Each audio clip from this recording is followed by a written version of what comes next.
Kayo po ba mga bossing ko ay problemado po lagi tungkol sa usapin ng pera?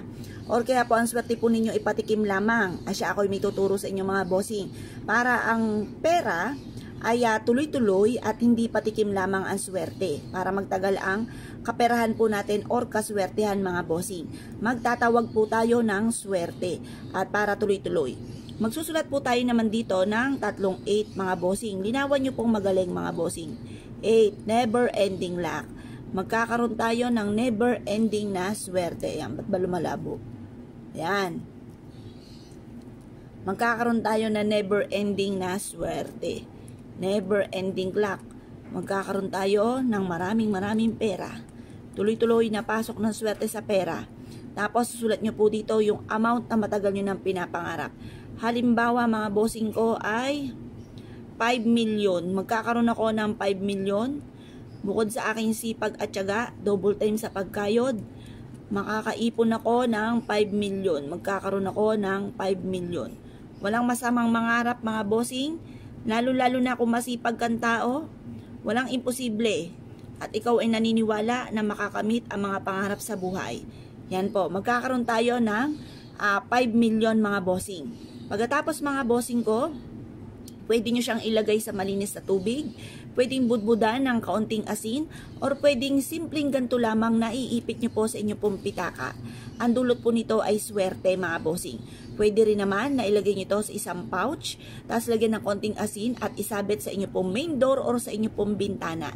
Pagkatapos, i-mindset nyo na matapos nyo po itong gawin na makakamit nyo lahat ang mga pangarap po ninyo bukod po sa sipag at tiyaga at pananalig sa mahal na Panginoon. Proven po ito na maswerte basta't may 100% kang paniniwala sa mga gantong mga pamamaraan mga bossing.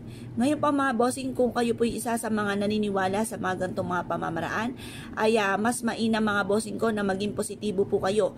Alisin ang mga negatibong isipin, yung mga negatibo na nagaganap sa buhay po natin ay ipagdadasal ng taimtim at yan po mga bossing ko yung makakatulong upang sa ganon kayo po higit na makatrack ng swerte at mag-goodbye na kayo sa mga problema.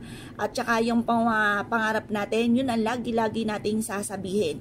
Halimbawa po, yayaman ako at magiging matagumpay. Ganyan po mga bossing, kahit nasaan ka man. Ako po mga bossing, basta't biglang pumasok sa isipan ko, kahit ako'y nakaupo sa trono, lagi ko po sinasabi, yaman ako at magiging matagumpay. Yan po ay magaganap. Huwag ka lang maiinip, basta sipagan nyo lamang, iwaksin nyo muna sa isipan nyo na kailan kaya darating yan. Basta sipag lang po ng sipag mga bossing, makakamit nyo po yan mga bossing.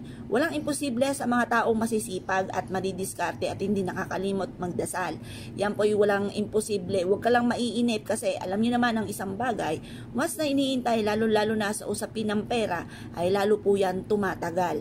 Huwag nyo intayin, kalmado ka lamang, ipagpasa Diyos nyo at lagi nyo po sasabihin na nakatunghay ang mahal na Panginoon, di ako pababayaan, magiging okay lahat, magiging matagumpay ako sa buhay at magiging matagumpay po kayo.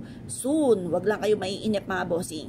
Yan ang pera mga bossing ko, halimbawa ikaw ay mananaya, gusto mo magkaroon ng pera, yan ay parang tukso, lalong nananadya po yan kapag gusto po ninyo.